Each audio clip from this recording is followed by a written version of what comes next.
El centro comercial todavía estaba abierto cuando Emily Bennett desapareció.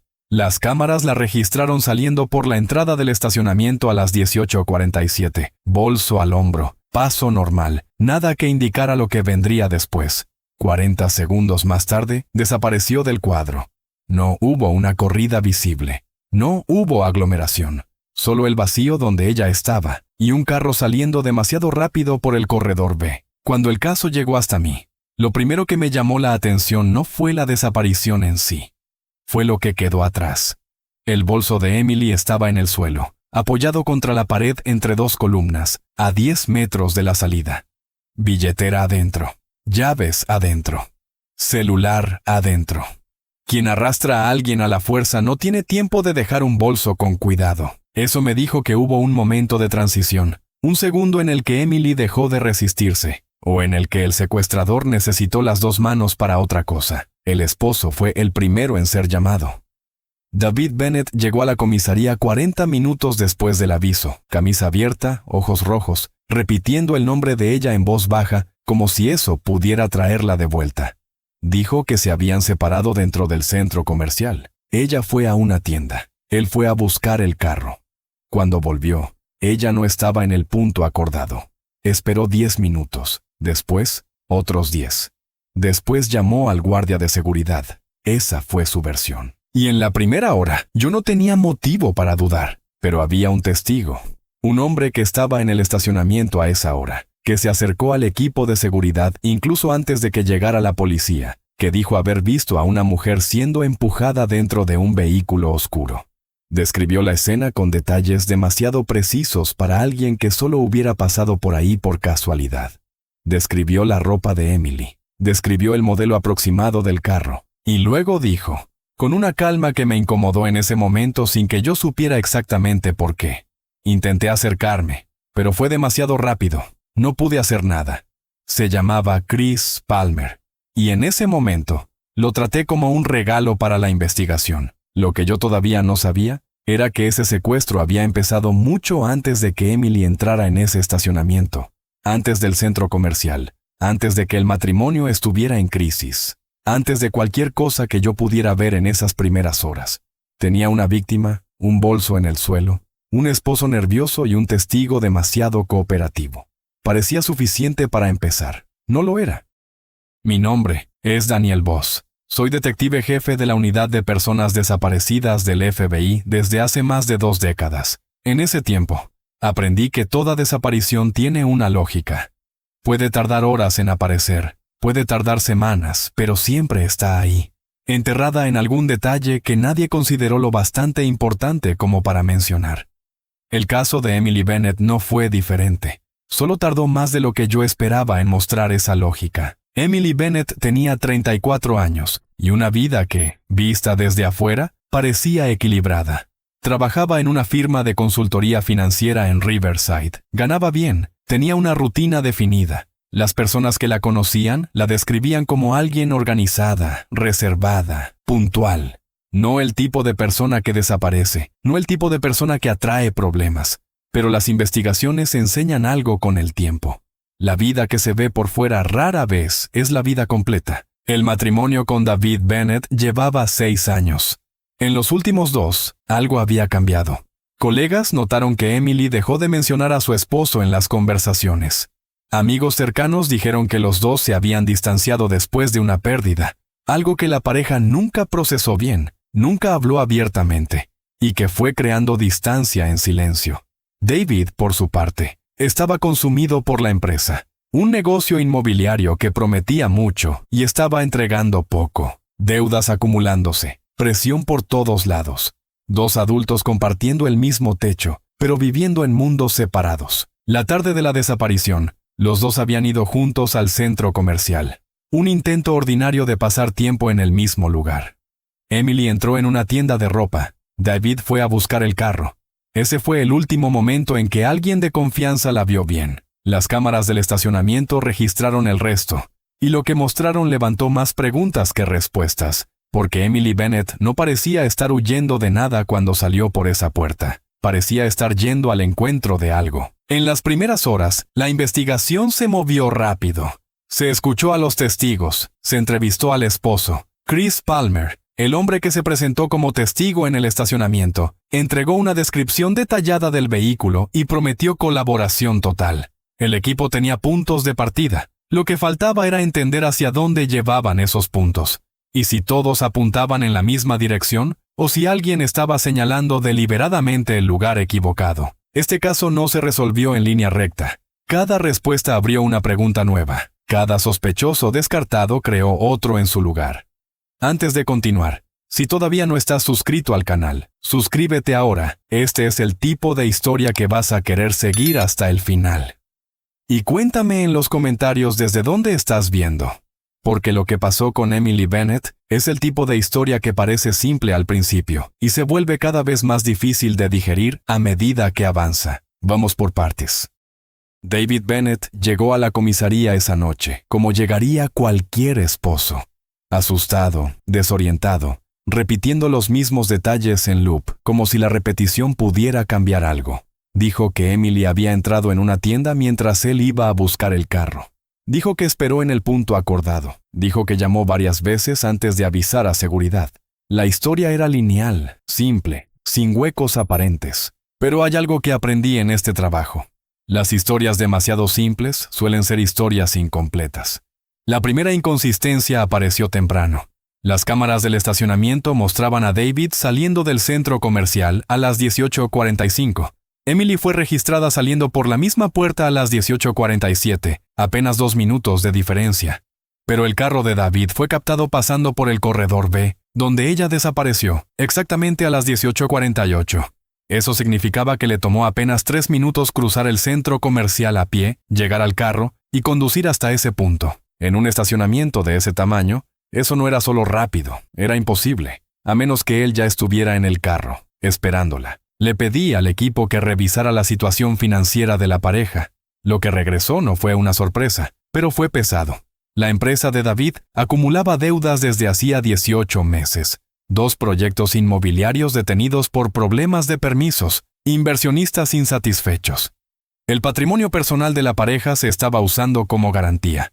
Emily tenía una póliza de seguro de vida. El beneficiario era David Bennett. El monto era suficiente para cubrir buena parte de las deudas y todavía sobrar. No me gusta construir una teoría sobre coincidencias, pero cuando las coincidencias empiezan a acumularse, dejan de ser coincidencias y se convierten en patrón. David en el mismo lugar, a la misma hora, con un motivo financiero concreto y acceso a la rutina de la víctima. En el papel, era el sospechoso más obvio. Y los sospechosos obvios me hacen desconfiar, porque rara vez la realidad está tan ordenada. Chris Palmer volvió a la comisaría al día siguiente por cuenta propia. Trajo notas. Dijo que había estado pensando en lo ocurrido, que recordaba más detalles, que quería ayudar en todo lo que pudiera. Describió al conductor del vehículo oscuro como un hombre blanco, de cabello corto, entre 35 y 45 años. Describió el momento en que Emily fue empujada al carro con una precisión que me hizo detenerme. Usó la palabra empujada.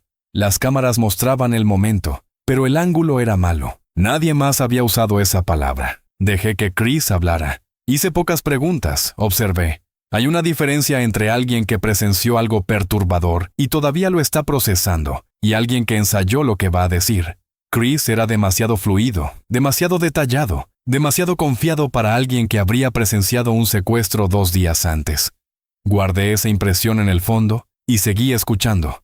Todavía no era momento de mostrar las cartas. Esa tarde, el abogado de David se puso en contacto. Dijo que David quería cooperar con la investigación de todas las formas posibles, que estaba a disposición para cualquier cosa que el equipo necesitara. Sonaba como un esposo desesperado. Pero los abogados no llaman por iniciativa propia para ofrecer cooperación sin que el cliente tenga algo que ganar con eso. Anoté el nombre del abogado. No por sospecha inmediata, por precaución. El equipo seguía sin ningún avance concreto. Cámaras revisadas, contactos de Emily mapeados, testigos del centro comercial entrevistados otra vez. Nada que apuntara a un nombre, una dirección, un rumbo claro. El tipo de investigación que parece moverse, pero todavía no ha llegado a ninguna parte. David Bennett estaba bajo observación. Chris Palmer había aparecido 2 veces en 2 días. y yo seguía volviendo a ese bolso en el suelo del estacionamiento, con todo su contenido intacto, dejado con demasiado cuidado como para haber sido un descuido. Esa noche, pedí un informe completo sobre los últimos contactos de Emily antes de la desaparición. Llamadas, mensajes, rutina de las últimas semanas. Era trabajo de hormiga, lento, sin garantía de un resultado inmediato. Pero las desapariciones no ocurren en el vacío. Siempre hay un hilo. A veces está escondido dentro de una agenda, dentro de una serie de llamadas que parecen normales, hasta que miras el patrón completo. Yo todavía no había encontrado ese hilo, pero sabía que estaba ahí. David Bennett pasó la noche en la comisaría respondiendo preguntas. Cooperó, respondió todo, pero había un momento, entre una respuesta y otra, en que miraba hacia un lado antes de hablar, solo por un segundo. Apenas lo suficiente para que yo lo notara. Podía ser nerviosismo, podía ser culpa, podía ser un hombre inocente con la conciencia pesada por otros motivos. Todavía no sabía cuál de las tres. Lo que sí sabía era que Emily Bennett estaba en algún lugar de esa ciudad y que alguien en esa sala sabía más de lo que estaba diciendo. Y mientras la noche se cerraba sin respuestas, algo al otro lado de la ciudad estaba a punto de aparecer en el lugar más improbable posible. La noche terminó sin novedades. El equipo seguía mapeando los contactos de Emily, revisando cámaras, intentando reconstruir las últimas horas antes de la desaparición. David Bennett había sido liberado, pero estaba bajo observación. Nada en su comportamiento nos había dado lo suficiente para avanzar. Solo esa vacilación entre una respuesta y otra. Ese segundo de pausa antes de hablar, que seguía inquietándome sin que yo pudiera convertirlo en un argumento concreto. Casos así tienen su propio ritmo.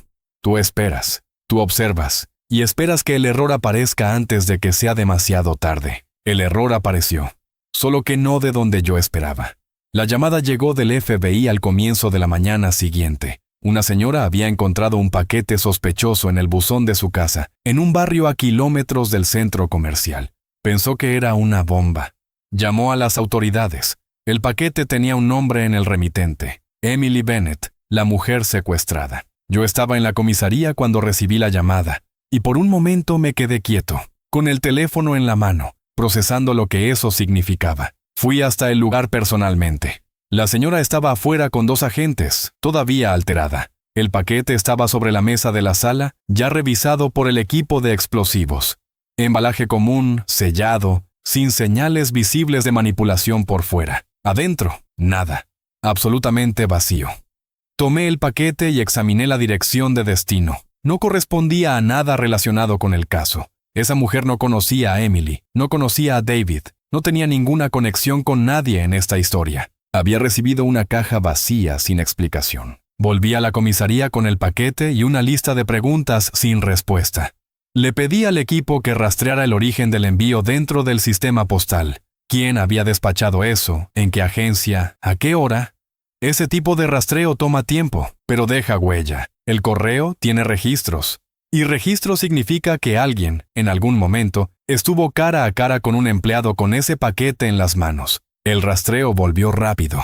El paquete había sido enviado desde una oficina de correos a pocas cuadras de la casa de los Bennett. Hora del envío, la mañana del día anterior. Exactamente cuando David estaba siendo interrogado en la comisaría. O sea, o David no lo despachó personalmente, o salió de aquí, fue hasta esa agencia y volvió sin que nadie lo notara. Ninguna de las 2 opciones era cómoda. Llamé a David Bennett de vuelta. Esta vez el ambiente era diferente.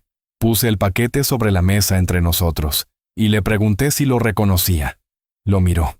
Se quedó en silencio por unos segundos, que parecieron mucho más largos de lo que fueron. Y entonces habló. Dijo que había recibido una demanda de rescate antes de acudir a nosotros. Una llamada anónima, voz distorsionada, instrucciones claras. No podía involucrar a la policía. Si lo hacía, Emily pagaría el precio. Entonces había seguido las instrucciones por su cuenta. La sala quedó en silencio. David Bennett había recibido una demanda de rescate y la había ocultado a la investigación. Había actuado por su cuenta, sin avisarle a nadie, mientras el equipo trabajaba a ciegas. Podía ser un esposo aterrorizado intentando salvar a su mujer de la forma que creía más segura. Podía ser otra cosa. Contuve la reacción y seguí escuchando. porque interrumpir en ese momento habría sido un error. Lo detalló todo. La llamada había llegado pocas horas después de la desaparición. Voz distorsionada, plazo de 48 horas, monto específico, método de envío por correo. La dirección de destino le había sido dictada con precisión. Había separado el dinero, lo había embalado, y lo había despachado en la oficina del barrio a la mañana siguiente. Dijo que había puesto hasta el último centavo dentro de ese paquete antes de sellarlo. Me miró como si quisiera que yo le creyera. Yo escuché todo sin mostrar nada. 2 preguntas quedaron suspendidas en el aire entre nosotros.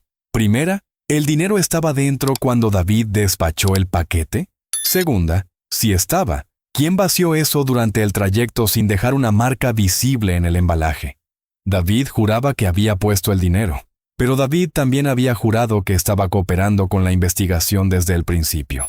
Su palabra había perdido bastante peso en los últimos 20 minutos. En el papel, David era el sospechoso más obvio que yo había visto. Demasiado obvio. Pero mientras lo miraba, una pregunta empezó a tomar forma. Si él planeó todo, ¿por qué las instrucciones eran tan específicas sobre el funcionamiento interno del correo?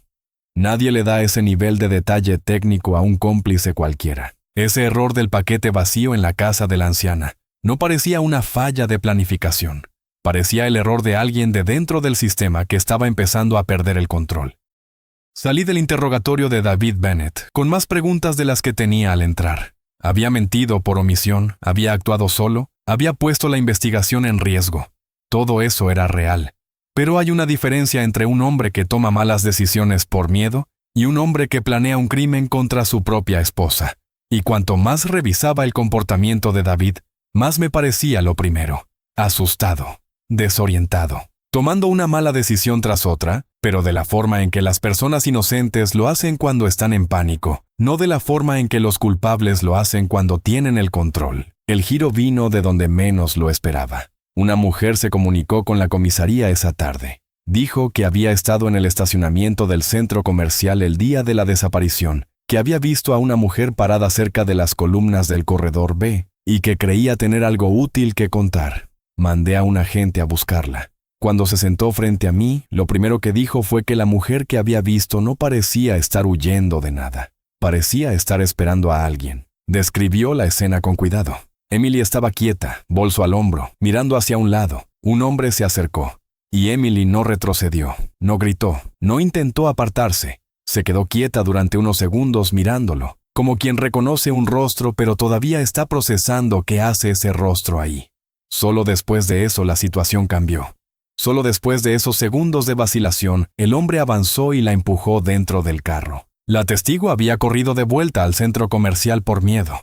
Pero esos segundos de vacilación de Emily se le quedaron grabados. Le pedí que describiera al hombre. Estatura media, cabello oscuro, ropa común, nada que llamara la atención. Ningún detalle que todavía encajara con alguien en específico. Pero no era la descripción física lo que importaba en ese momento. Era el comportamiento de Emily. Una segunda testigo, escuchada por separado más tarde, confirmó una versión parecida. Emily había parecido sorprendida al ver a ese hombre, no aterrorizada, como si su presencia en ese lugar fuera inesperada, pero no inmediatamente amenazante. Eso cambiaba muchas cosas. Si Emily reconoció al secuestrador, el crimen tenía una capa personal. No era un ataque aleatorio, no era oportunismo. Alguien que ella conocía había planeado eso. Y si era alguien que ella conocía, David Bennett dejaba de ser el centro de la historia, porque David podía tener un motivo financiero. Podía haberse comportado de forma sospechosa, pero estaba fuera de ese estacionamiento cuando eso ocurrió. Y Emily no habría vacilado al ver acercarse a su propio marido. Volqué la investigación hacia la vida personal de Emily. Rutina, contactos, quienes se movían a su alrededor fuera del ambiente de trabajo y fuera de casa. Gimnasio, restaurantes que frecuentaba, lugares que visitaba con regularidad. Ese tipo de mapeo es lento y poco glamoroso. Pero es ahí donde aparecen las historias reales. Las personas no desaparecen en la nada. Desaparecen dentro de una vida que alguien desde afuera no conocía. El nombre de Chris Palmer volvió a mis notas. 3 contactos espontáneos en 2 días. Estacionamiento el día del secuestro. Comisaría al día siguiente con notas y detalles extra. Llamada telefónica ofreciendo ayuda después del paquete vacío. Cada aparición tenía una justificación razonable por sí sola. Pero 3 apariciones juntas formaban un patrón. Y los patrones me interesan más que las coincidencias. Pedí una revisión básica sobre Chris Palmer. Lo que volvió era simple en la superficie. Vivía en Riverside desde hacía 4 años. Soltero, sin antecedentes policiales. Trabajaba en el correo municipal en la agencia central desde hacía 3 años. Ese último detalle se quedó dando vueltas en mi cabeza por más tiempo que los otros. Chris Palmer trabajaba en el correo. El rescate había sido enviado por correo, y las instrucciones que recibió David eran demasiado específicas sobre el funcionamiento interno de ese sistema. Todavía no tenía pruebas. Tenía superposición. Tenía coincidencias acumuladas. Tenía a un hombre que aparecía voluntariamente demasiado en una investigación en la que no tenía ninguna obligación de aparecer. Ordené montar vigilancia discreta sobre Chris Palmer. Movimientos, contactos, rutina, sin acercamiento todavía, sin revelar que había entrado en nuestro radar. Cuando muestras tus cartas demasiado pronto, el juego cambia, y yo todavía no sabía qué tan grande era el juego que tenía delante. Chris Palmer trabajaba en el correo. El rescate fue enviado por correo con instrucciones que solo alguien de adentro dominaría. Emily vaciló al ver al secuestrador, como quien reconoce un rostro. 3 informaciones separadas, reunidas en momentos distintos, por caminos distintos, pero todas apuntaban al mismo lugar. Solo faltaba una cosa para cerrar el círculo, y yo sabía que venía en camino. La vigilancia sobre Chris Palmer duró 48 horas antes de empezar a dar resultados. Nada dramático al principio, solo pequeños desvíos de ruta que no tenían sentido para la rutina de un empleado del correo. Paradas en lugares sin una justificación clara. El comportamiento de alguien que está comprobando si lo siguen sin tener la experiencia suficiente para hacerlo bien. Quien no tiene nada que esconder, no revisa el retrovisor 3 veces en la misma cuadra. El equipo profundizó en el historial profesional de Chris en la agencia central. Lo que volvió confirmó lo que yo ya sospechaba. Trabajaba específicamente en el área de clasificación y distribución de paquetes, el punto exacto del sistema donde un paquete puede ser desviado, abierto y redirigido, sin que el rastreo externo lo detecte de inmediato. No tenía acceso al correo de forma genérica. Tenía acceso al lugar correcto, en el momento correcto, para hacer exactamente lo que se había hecho con el paquete del rescate. Mandé a un agente a hablar con compañeros de Chris en la agencia, de forma discreta, sin revelar que estaba bajo investigación. Lo que volvió fue consistente. En las últimas semanas, Chris había llegado tarde algunas veces, parecía distraído, salía en los descansos sin hablar con nadie. Un compañero mencionó que parecía estar pasando por algo personal. Otro dijo que una vez vio a Chris hablando por teléfono con la voz alterada, pero no escuchó el contenido de la conversación. Ningún detalle aislado era concluyente. Juntos, formaban el retrato de alguien bajo presión. La evidencia del caso con Emily apareció cuando el equipo cruzó los registros de llamadas de su celular con los contactos conocidos. El número de Chris Palmer aparecía con frecuencia regular a lo largo de 2 meses. Llamadas cortas durante la semana, más largas los fines de semana. El patrón era inconfundible. No era un contacto casual. Era la rutina de 2 personas que se veían con regularidad y coordinaban encuentros. Chris Palmer y Emily Bennett tenían una relación, y esa relación había durado meses. Llevé a Chris a un interrogatorio formal. En los primeros minutos mantuvo la postura de testigo colaborador, ese mismo tono servicial de sus apariciones anteriores. Cuando puse los registros de llamadas sobre la mesa, se quedó en silencio por un momento. Después lo admitió. Dijo que había conocido a Emily meses atrás, que los 2 se habían acercado, que había sido algo que no planeó. Usó exactamente esa expresión. Algo que no planeó. Guardé esa frase. Seguí escuchando. Chris describió la relación como intensa, pero complicada. Emily era casada. Los 2 se veían con cuidado, pero había un detalle en lo que contaba que me incomodaba. Chris sabía cosas sobre la rutina de Emily que iban más allá de lo que un amante común acumularía de forma natural. Sabía los días en que David se quedaba fuera hasta tarde. Sabía las rutas que ella usaba para ir al gimnasio. Sabía los horarios en que estaba sola con regularidad. Ese nivel de conocimiento no viene de conversaciones románticas. Viene de observación sistemática. Le pregunté cuándo Emily había terminado la relación. Chris respondió sin vacilar. 3 semanas antes del secuestro. Dijo que ella había decidido intentar reconstruir el matrimonio, que había sido una decisión de ella, que él había intentado cambiar la situación, pero que ella había sido firme. Mientras hablaba, yo observaba.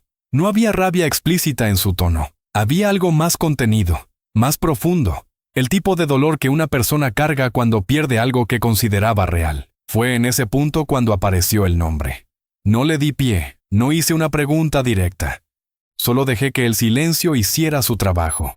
Y Chris, tal vez sintiendo el peso de todo lo que se estaba acumulando sobre él, mencionó que tenía un amigo que sabía de su relación con Emily. Un amigo que había ido conociendo detalles sobre la vida de ella a lo largo de los meses. Un amigo llamado Marcus Webb. Dijo el nombre como quien lanza una carta sin estar seguro de cuánto vale. Yo escribí el nombre sin mostrar reacción. Chris negó cualquier participación en el secuestro. Negó saber que Emily iba a ser secuestrada. Negó cualquier papel en el paquete del rescate, a pesar de trabajar exactamente en el área donde ese paquete había sido manipulado. Las negaciones eran firmes, pero los vacíos entre ellas eran enormes. Ordené que lo detuvieran mientras la investigación avanzaba. No se resistió. Salió de la sala con esa expresión de alguien que sabe que el juego terminó, pero que todavía no decide cómo va a jugar los últimos minutos. Marcus Webb. Un nombre que había aparecido una sola vez, lanzado en medio de un interrogatorio por un hombre intentando aliviar su propio peso. Podía ser una distracción. Podía ser un intento de crear humo. Pero Chris había mencionado que Marcus conocía detalles sobre la vida de Emily, detalles que él había compartido durante meses. Y si Marcus sabía cómo era la rutina de Emily antes del secuestro, la pregunta que yo necesitaba responder cambiaba por completo. ¿El plan para secuestrar a Emily nació después de que Chris la conoció? ¿O Chris la conoció porque el plan ya existía? La dirección de Marcus Webb tardó menos de 2 horas en aparecer. Historial simple en la superficie, 3 antecedentes por pequeños fraudes financieros, ninguna condena grave, siempre escapó por detalles procesales o por falta de pruebas suficientes. El tipo de persona que aprende con cada error y perfecciona el método. El secuestro de Emily no era el primer plan de Marcus Webb, era el más ambicioso, y el primero que involucraba a otra persona como pieza central del plan. El equipo rodeó el apartamento de Marcus a la mañana siguiente. Abrió la puerta sin resistirse, como si ya lo estuviera esperando. Ese tipo de reacción me dice más que una huida. Quien huye todavía cree que puede escapar. Quien abre la puerta ya calculó las posibilidades y decidió que resistirse no vale el costo. Marcus Webb era frío, más frío que Chris. Se sentó en la silla del interrogatorio, cruzó los brazos y se quedó en silencio durante un largo rato antes de decir cualquier cosa. Dejé que el silencio durara. Después puse sobre la mesa lo que Chris había dicho. No todo. Solo lo suficiente para que Marcus entendiera que su socio ya había hablado. La reacción fue sutil, pero real. Una tensión en la mandíbula, un ajuste en la postura.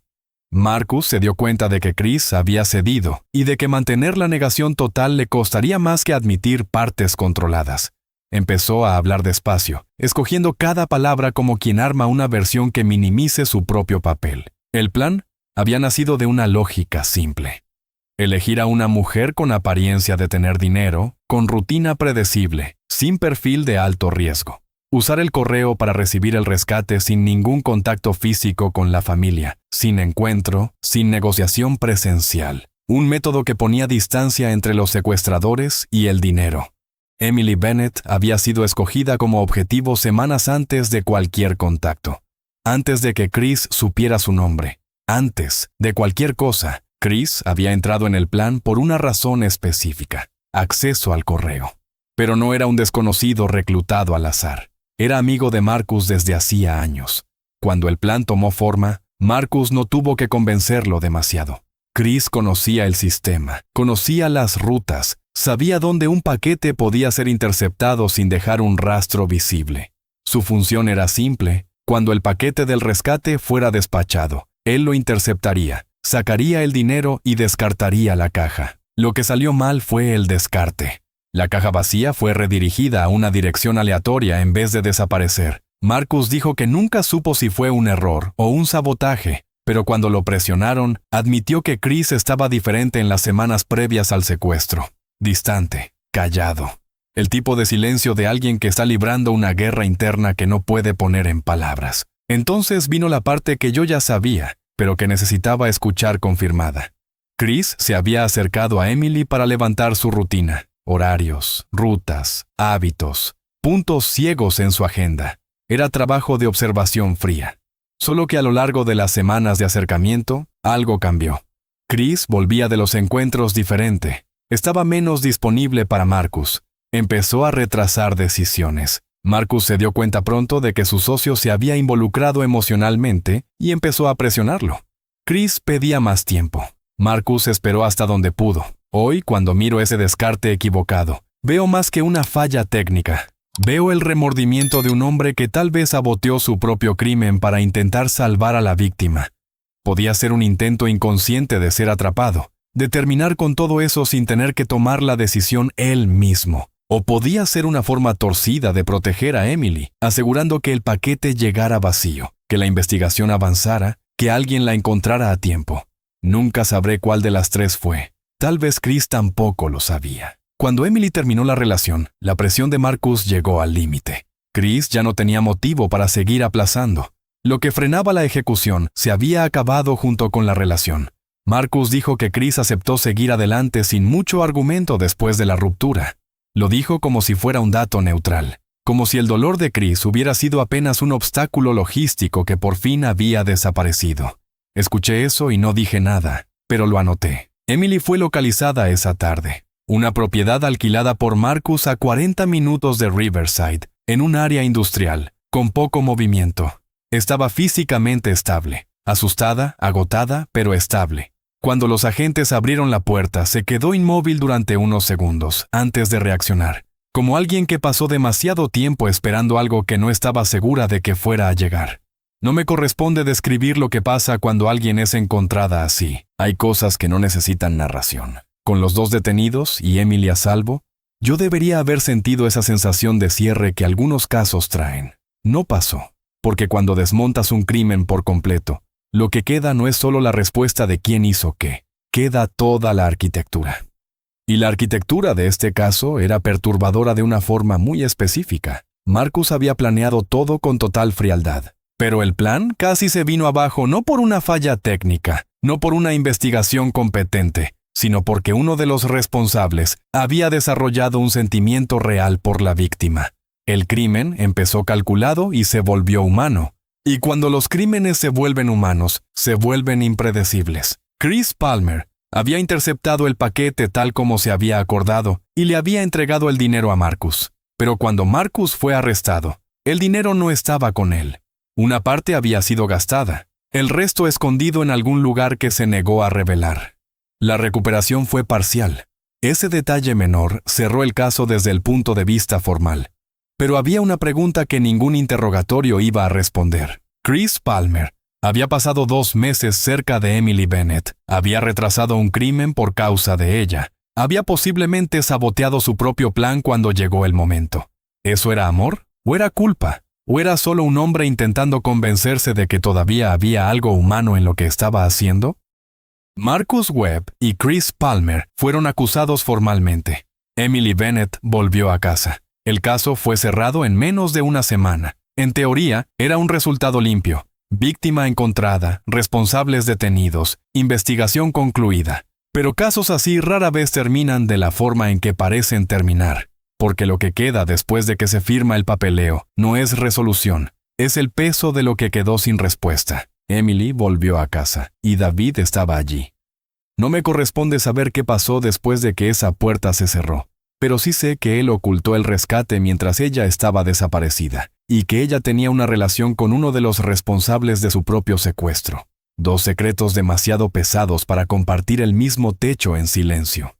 Cuando los vi juntos en ese pasillo de la comisaría, había una distancia entre ellos que no tenía nada que ver con los metros que los separaban. Ese tipo de distancia rara vez se cierra. Chris Palmer entró en ese plan como amigo, se quedó como cómplice y salió convertido en algo que no tiene una categoría clara. Ayudó a elegir a Emily como objetivo, estudió su rutina como quien prepara un crimen. Y en algún punto de ese proceso, desarrolló algo que parecía lo bastante real como para retrasar un secuestro durante semanas. La ruptura de ella fue el detonante que faltaba. Ella no tenía forma de saberlo. Nunca habría tenido forma de saberlo. Este caso me enseñó algo que todavía no sé nombrar del todo. Los crímenes fríos rara vez permanecen fríos. En algún momento la humanidad se filtra, desordena todo, y vuelve las cosas más inestables y más peligrosas de lo que cualquier plan había previsto. Marcus Webb planeó cada detalle. Chris Palmer sintió algo que no estaba en el plan, y Emily Bennett pagó el precio por los dos. La pregunta que queda no es si Chris amaba de verdad a Emily. La pregunta es si eso cambia algo.